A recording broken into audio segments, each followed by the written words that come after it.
Au nom du Père, du Fils, Saint-Esprit, un seul Dieu, Amen, que sa bénédiction repose sur nous tous, Amen. Alors, aujourd'hui, on va terminer l'épître de Saint Paul aux Éphésiens. On va prendre la dernière partie qui commence du verset 8 au verset 24. Chapitre 6, dernier chapitre. Chapitre 6.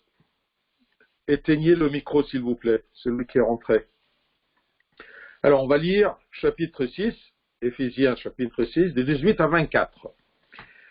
Faites en tout temps par l'Esprit toutes sortes de prières et de supplications.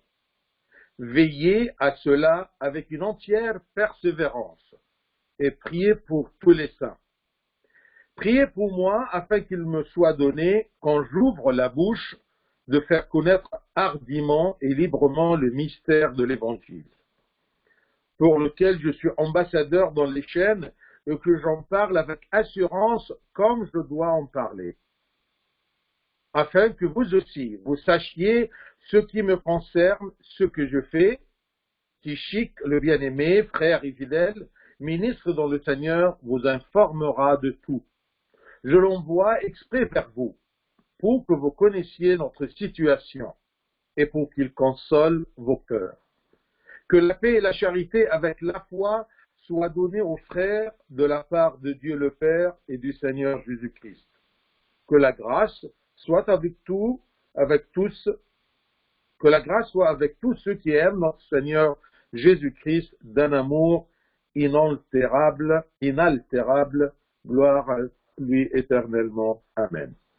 Alors, si vous vous rappelez bien, la dernière fois, on a parlé à propos des armes spirituelles pour être utilisées par le chrétien dans la lutte ou le combat spirituel.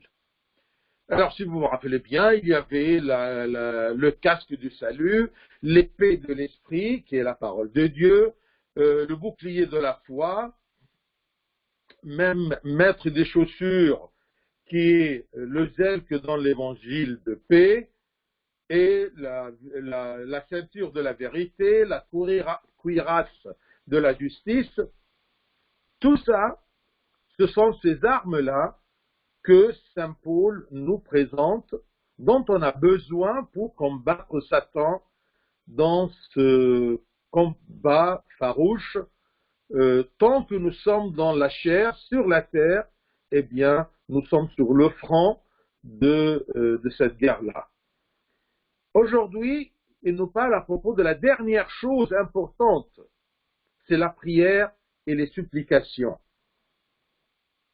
Parce que sans prière et supplication, eh bien, on ne peut rien avoir de ces armes spirituelles-là. Saint Paul a remis la prière à la fin de son discours et de son épître, tout simplement pour l'importance de la prière, pour qu'elle persiste dans notre pensée. La dernière chose citée, c'est la chose qui reste plus dans notre mémoire.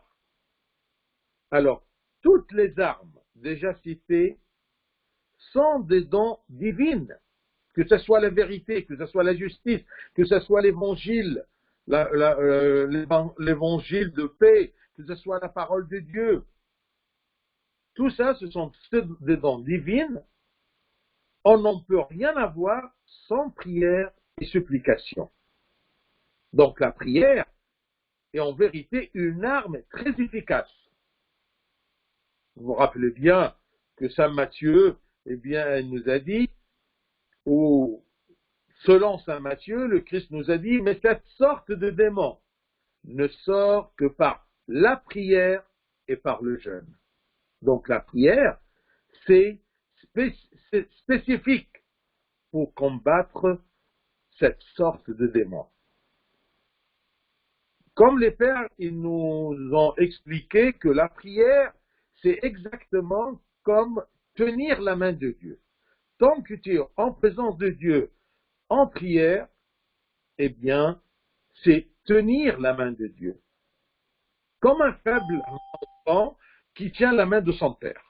La prière est tenir la main de Dieu comme un faible enfant qui tient la main de son père. Nous tenons la main de Dieu pour nous fortifier, pour nous rassurer, pour avoir confiance et tranquillité.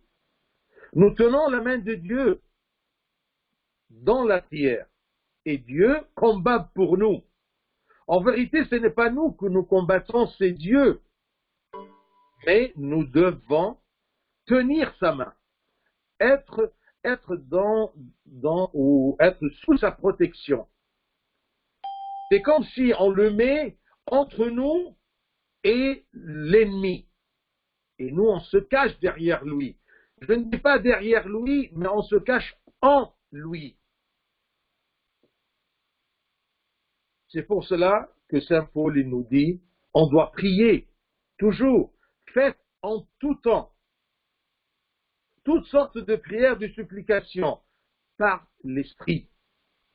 Par l'Esprit, c'est-à-dire, c'est l'Esprit Saint qui demeure en nous dès le baptême, c'est l'Esprit Saint qui œuvre en nous pour nous aider à prier, pour nous faire apprendre comment prier. Priez en tout temps, en toutes circonstances et pour toutes circonstances. Si vous vous rappelez bien, la prière d'action de grâce, c'est que on remercie Dieu qui nous a protégés, qui nous a soutenus pour toutes circonstances, en toutes circonstances et dans toutes circonstances, c'est-à-dire dans tous les aspects de notre vie. Comme si un guerrier ne doit pas s'éloigner de ses armes spirituelles, dont on a parlé la dernière fois, donc aussi, l'enfant ne doit pas quitter la main de son père, parce que toujours, le démon, il est là. Faites toutes sortes de prières, parce qu'il y en a plusieurs, toutes sortes de prières. Non pas parce que dans notre tête, prière, c'est-à-dire demander à Dieu quelque chose. J'ai des examens, j'ai un parent qui est malade, je suis malade, j'ai un interview. Non, ce n'est pas toujours ça le seul genre de prière. La prière inclut beaucoup d'autres sortes comme les louanges, les supplications, rendre grâce à Dieu, des demandes spirituelles, demandes de repentir, de miséricordieux, même des méditations. C'est un genre de prière. Alors, si la prière, c'est une relation avec Dieu, je tiens la main de Dieu comme un faible enfant. Alors, si la prière est une relation avec Dieu, comment pourra-t-on ou pourra-t-on cesser de prier? C'est évident. Si la prière, c'est une relation avec Dieu, comment pourra-t-on cesser de prier? Je vous rappelle ce qui est écrit selon Saint Paul, première épître aux Thessaloniciens. Il dit, priez sans cesse. Vous allez me dire, mais comment prier sans cesse? 24 heures, je vais prier sans cesse? C'est impraticable. Prier sans cesse, c'est-à-dire d'avoir toujours Dieu dans ma pensée. C'est comme si j'ai toujours, toute la journée, un accompagnant. Il m'accompagne. Je sens sa présence. Même quand je réfléchis, je pense, je me concentre sur un travail. Est-ce que je me sépare de Dieu ou je sens la présence de Dieu? Si la prière, c'est être en présence de Dieu, eh bien, prier sans cesse, c'est être toujours en Christ. Je pense, je demande l'aide. Je me déplace. J'invite Dieu d'être avec moi pour me protéger de tout péché. Moi, j'ai l'habitude, par exemple, quand je rentre ou j'ouvre une porte, je mets la clé dans une serrure, je fais le signe de la croix. Ça, c'est un genre de prière. C'est une habitude. C'est bien d'avoir la prière comme habitude. C'est bien d'avoir le sentiment que Dieu est avec moi, il est près de moi, est à côté de moi, c'est une habitude qu'on acquise. Les scientifiques ou les psychologues, eh bien, ils disent toujours qu'une habitude se forme chez l'homme s'il la pratique pour une quarantaine de jours. Bien sûr, c'est une théorie scientifique, humaine, et sûrement ils ont observé le comportement de l'homme. Alors si tu pratiques chaque jour une habitude pour 40 jours, eh bien, ça commence à être une habitude. Tu ne peux pas ne pas la faire, ne pas la pratiquer. Si tu prends 40 jours un café le matin à 10 heures, eh bien, à 10 heures, c'est un appel instinctif, d'accord, en toi qui demande le café. Le problème, quand on commence à avoir l'habitude de la prière, on commence une semaine, 10 jours, et on arrête. Et c'est perdu. Alors, si tu veux recommencer, tu dois recommencer dès le commencement une quarantaine de jours. C'est pour cela que parfois, je demande aux gens, ayez des habitudes, ayez d'acquérir des habitudes durant le carême, 40 jours au moins, d'accord, si ce n'est 55 jours, chaque jour, essayez de faire une habitude spirituelle, que ce soit lire dans la Bible, que ce soit jeûner, que ce soit faire des métanies. Mais on comprend rien, tu vois. Éteignez le micro, s'il vous plaît. Donc, si la prière est une relation avec Dieu, comment pourra-t-on cesser de prier? On doit prier sans cesse, être accompagné par Dieu, avoir la pensée toujours en Dieu. D'accord? C'est quelqu'un qui ne se sépare pas de moi. Ça, c'est un homme spirituel. Ça, c'est un chrétien qui vit en Christ. Même selon l'évangile selon saint Luc, chapitre 18, verset 1, c'est écrit: Jésus leur adressa une parabole pour montrer qu'il faut toujours prier et ne point se relâcher. Toujours prier. Alors, ne mets pas dans la tête que prier, c'est prendre l'herbéa, d'accord, et commencer à prier. Tu ne peux pas faire ça 24 heures sur 24 heures. C'est impossible. Mais ça, c'est un genre de prière. Autre genre, il y a les petites prières très connues dans la vie spirituelle, qu'on appelle les prières comme flèches, des petites flèches. Ce sont des petites prières répétées. Seigneur Jésus, Fils de Dieu, aie pitié de moi. Seigneur Jésus, aie pitié de moi. Regarde si tu travailles sur des dossiers et tu as ce cri dans ton cœur. Eh bien, quand tu fermes un dossier, tu prends un soupir comme ça, d'accord? Parfois, on arrête de se concentrer. Eh bien, rappelle-toi, cette prière, Seigneur Jésus, Jésus-Christ, Fils de Dieu, aide-moi, bénis-moi, purifie-moi. D'accord? Ce sont les petites prières comme des petites flèches qui attaquent le démon. Prier sans cesse, c'est une habitude d'être toujours en présence de Dieu. Et tu dois l'acquérir par la répétition. Faites en tout temps par l'Esprit toutes sortes de prières, de supplications. Veillez à cela. C'est quelque chose d'important. Veillez à cela avec une entière persévérance. Et en plus, priez pour tous les saints. Les saints ici, ça ne veut pas la Sainte Vierge Marie et les martyrs. Non, les saints, dans le vocabulaire paulin de Saint Paul, c'est toujours tous les fidèles.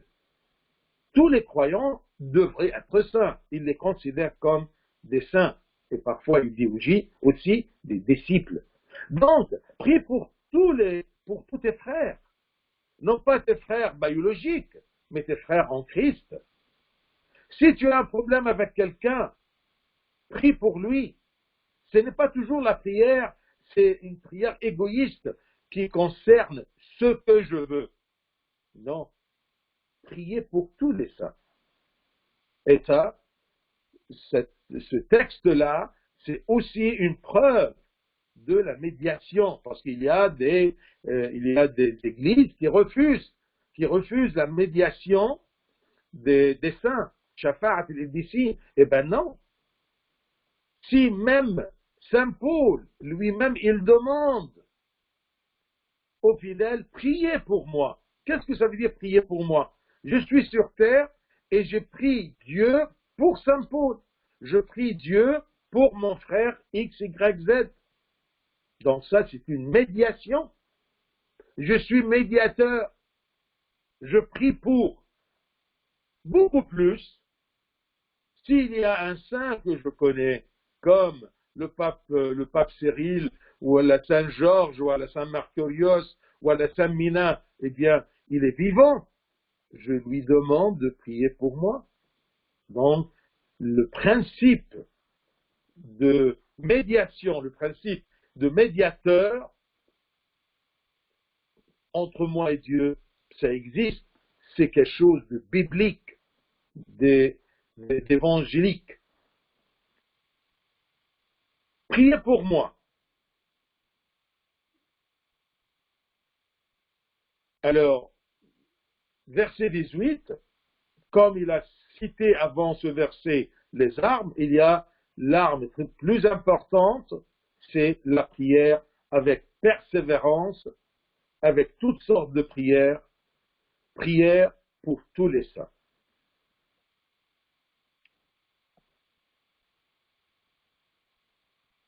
Ce qui donne une profondeur à nos prières, une efficacité, c'est l'Esprit Saint qui demeure en nous, qui guide et œuvre dans le cœur. Il nous guide dans nos prières. Regardez ce qui est écrit selon Saint Paul aux Romains, chapitre 8, verset 26. Romains 8, verset 26. De même aussi l'Esprit, avec un E majuscule, l'Esprit, c'est l'Esprit Saint. De même aussi l'Esprit nous aide dans notre faiblesse, car nous ne savons pas ce qu'il nous convient de demander dans nos prières. Mais l'Esprit lui-même intercède par des soupirs inexprimables. C'est comme il nous souffle dans l'oreille et dans le cœur.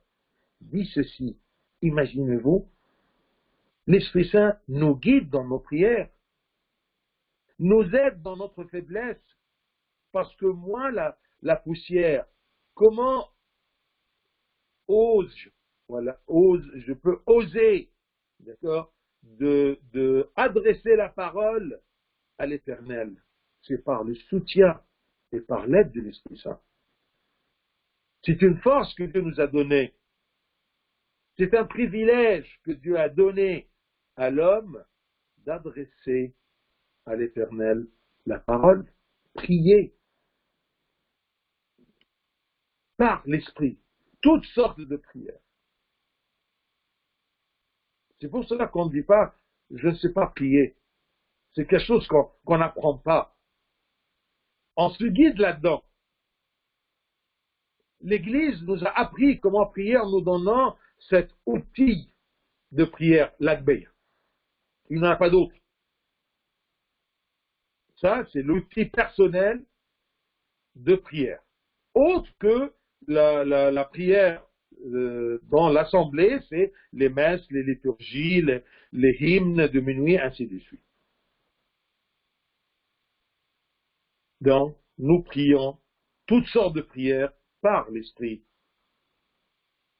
avec l'aide de l'Esprit qui aide notre faiblesse, qui intercède par des soupirs inexprimables. C'est quelque chose de spirituel interne. Nous prions pour tous nos frères. Les chrétiens forment une même armée contre démons, contre un seul et même ennemi, Satan. Donc on prie l'un pour l'autre. Et Saint Paul, quand il demande priez pour moi, il ne demande pas cette prière pour être libéré de la prison à Rome, parce il a écrit, si vous vous rappelez bien, il a écrit cet épître à Rome en prison. Il est en prison. Il nous a dit dès le commencement, je suis le prisonnier de Christ. Donc, il ne se soucie pas de cette prison-là parce qu'il est considéré que c'est Dieu qui a voulu qu'il soit prisonnier. Et malgré qu'il est prisonnier, il a les moyens d'écrire des épîtres et les envoyer avec des personnages comme Tychique, qui a transmis l'épître l'épître aux Éphésiens. Il est parti avec cet épître-là. Donc, il n'a pas demandé les prières des fidèles afin qu'il soit libéré de sa prison, mais pour que Dieu l'aide dans sa mission de faire connaître le mystère de l'Évangile. Verset 19. Priez pour moi afin qu'il me soit donné. Je veux quelque chose de Dieu, alors je utilise mes frères pour prier pour moi, pour qu'ils me donnent cette chose-là. C'est quoi cette chose? Quand j'ouvre la bouche, de faire connaître hardiment et librement le mystère de l'Évangile, qu'ils mettent dans ma mission évangélique. Quand j'ouvre ma bouche, qu'ils me donnent de parler d'une façon forte, efficace, libre, avec courage, pour prêcher quoi? Le mystère de l'Évangile. Et si vous vous rappelez bien, dans l'épître, dans les chapitres précédents, eh bien, le mystère de l'Évangile, c'est que le salut est donné pour tous les gens, juifs et nations. C'est ça le mystère. Le mystère de l'Évangile que les Juifs refusent et que les nations ne le savaient pas. Les nations ne savaient pas que le salut est aussi pour eux.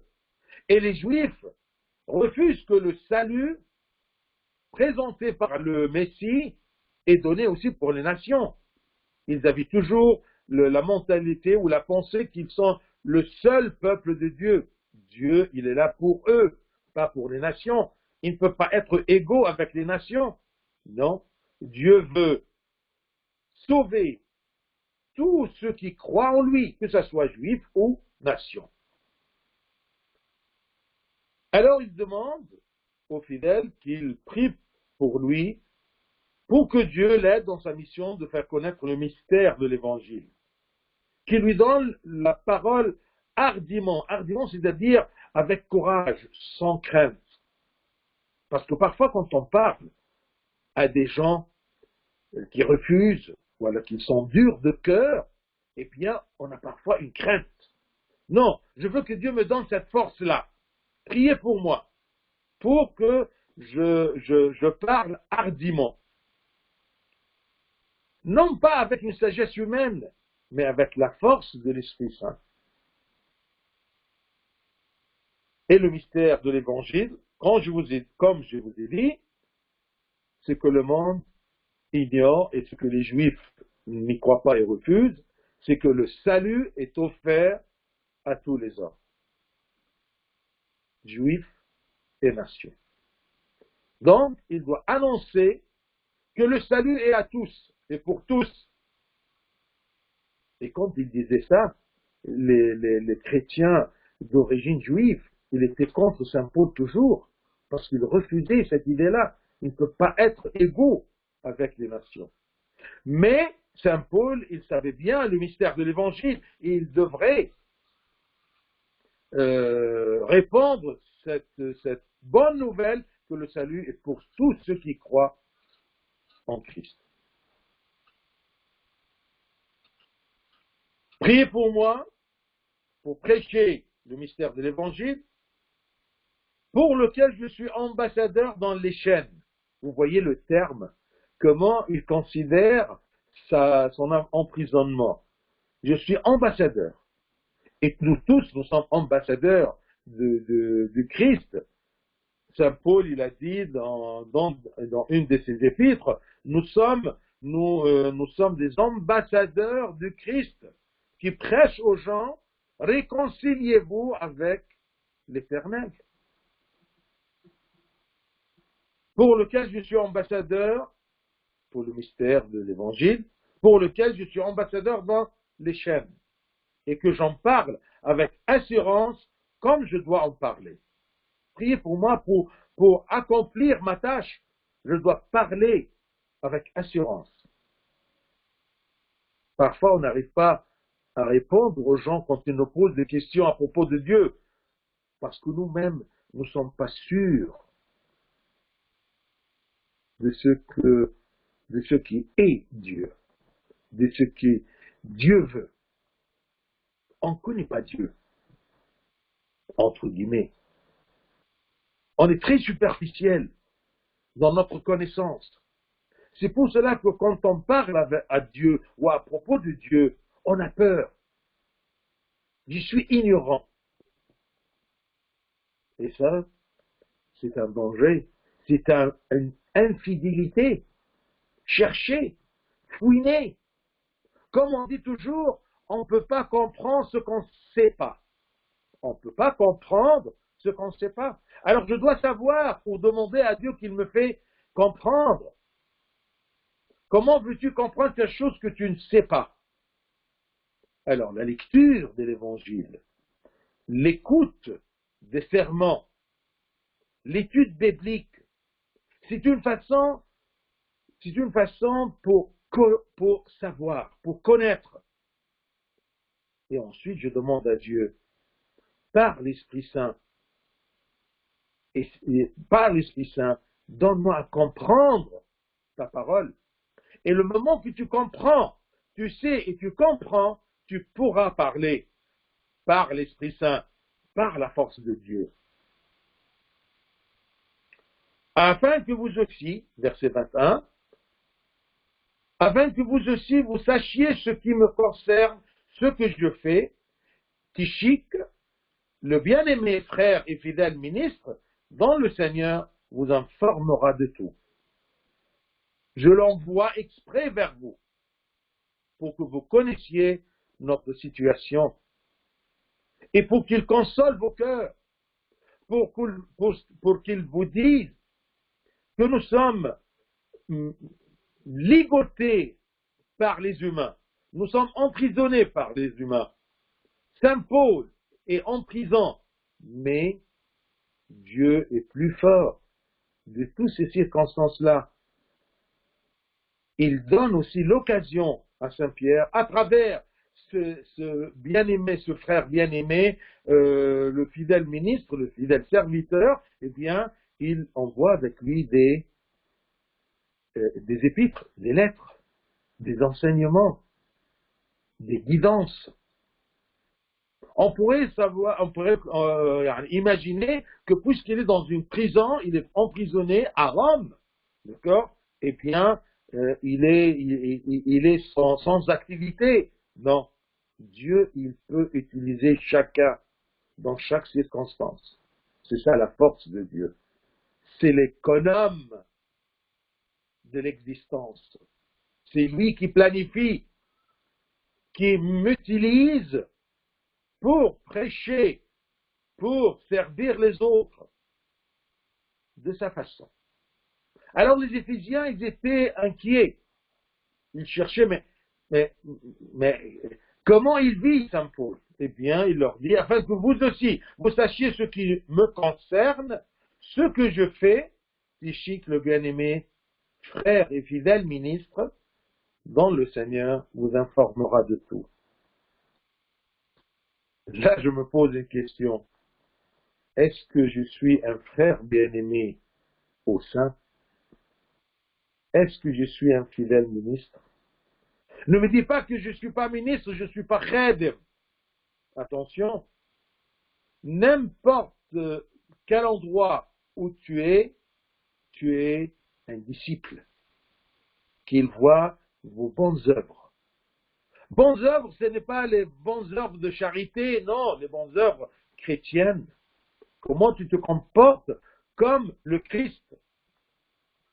Parce qu'il y a des gens qui disent que l'important c'est les bonnes œuvres, la foi, mais il y a des gens qui n'ont pas la foi et ils ont des bonnes œuvres. Là, je te dis attention, les bonnes œuvres en Christ, ce sont les œuvres qui seront récompensées aux cieux.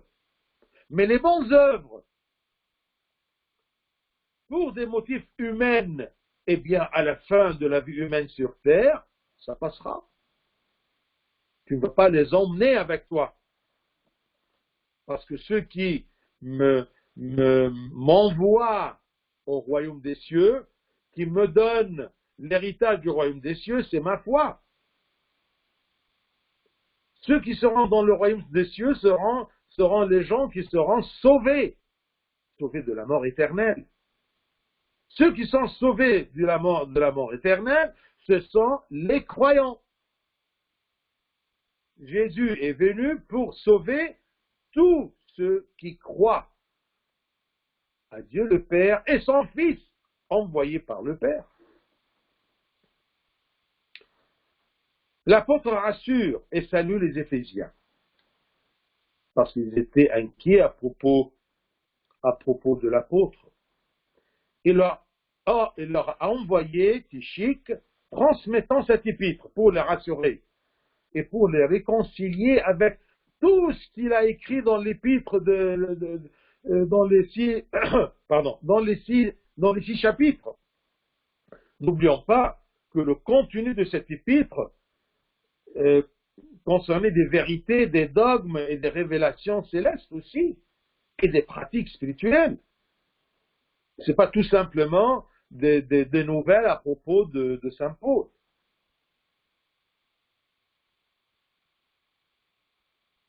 Pour que vous connaissiez notre situation et pour qu'il console vos cœurs.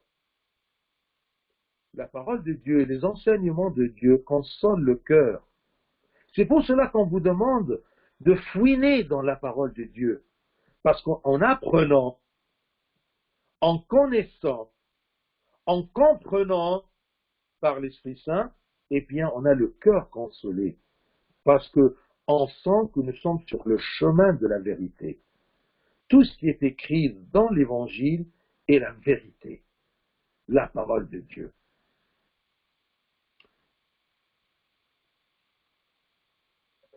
L'apôtre demande alors pour eux, à la fin, c'est la façon de saluer, l'apôtre demande pour eux la paix et l'amour. Que la paix et la charité avec la foi soient données aux frères de la part de Dieu le Père et du Seigneur Jésus-Christ. Je demande de la part de Dieu, le Père, et du Seigneur Jésus-Christ, la paix et la charité, la paix et l'amour, avec la foi. Les pères de l'Église, il nous a dit toujours qu'il y a toujours un lien entre l'amour et la foi, la charité et la foi. Comment ça? C'est très simple. Celui qui croit au salut, celui qui croit à la vie éternelle, comment se combattra-t-il pour des affaires terrestres vaines? Il n'a jamais des problèmes avec les autres pour des choses terrestres. Je ne combats pas pour un poste ou pour une autorité ou pour un pouvoir ou pour acquérir quelque chose. Si c'est mon droit, j'essaie de l'avoir. Mais je ne combats pas farouchement pour ceci. Je ne perds pas la paix avec les autres à cause de ces choses-là terrestres. Plus j'ai la foi, plus je suis intéressé par le royaume des cieux, moins j'ai des querelles avec les hommes autour de moi. Et c'est ça qui fait naître l'amour, la charité entre moi et les autres. Pourquoi il y a des problèmes entre moi et les autres? Pourquoi il y a des problèmes entre les frères et sœurs? Pourquoi il y a des problèmes dans nos églises? Parce que tout simplement, les gens laissent l'essentiel et se chamaillent à propos des choses qui passeront. Pourquoi ne se soumettre pas l'un à l'autre, ce que saint Paul a dit aux Éphésiens? Quand il parlait aux femmes, soumettez-vous aux hommes. L'homme aime ta femme. Vous, les enfants, obéissez à vos parents. Si j'ai la foi, j'aurai la paix avec ceux qui m'entourent et j'aurai l'amour. Qu'est-ce qui me pousse à ne pas aimer l'autre? C'est parce que je veux quelque chose qu'il a et moi je ne l'ai pas. C'est toujours comme ça. Mais si je dis ce que j'ai est suffisant pour moi, je ne veux pas plus, eh bien ça me suffit. Pourquoi je fais la guerre avec les autres pour des choses éphémères? Personne ne peut penser de cette façon-là que si il a la foi. Quand tu as quelque chose d'important, tu laisses tomber les choses moins importantes. Qu'est-ce qui est important pour toi? À la maison, dans un couple, qu'est-ce qui est important pour toi? La paix et l'amour ou l'autorité? Ou ton ego? Ce que je veux, ça doit être exécuté. Qu'est-ce qu'il y a de problème entre sœurs et frères? C'est toujours je veux.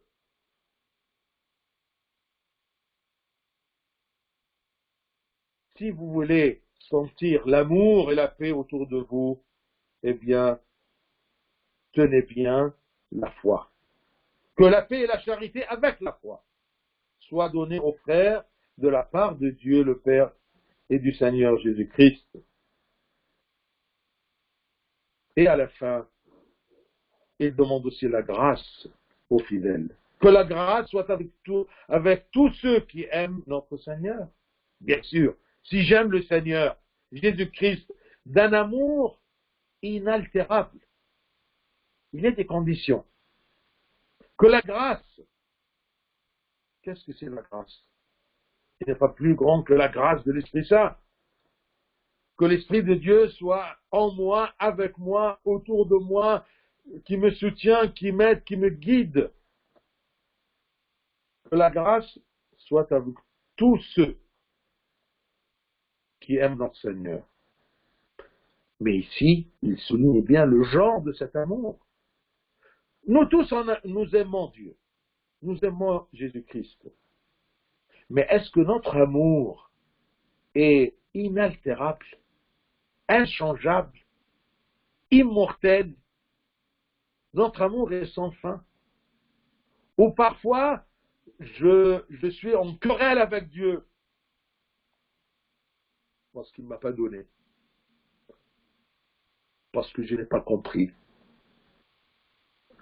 parce que ma façon de demander n'est pas adéquate. Vous savez, Saint Jean le Syrien, un des pères de l'Église, il a parlé à propos de comment l'homme demande à Dieu. Ce que je me rappelle de ces phrases, il a dit, comment oses-tu d'être en présence d'un roi et tu lui demandes un peu de fumier? Un peu de fumier? Si tu demandes des choses périssables,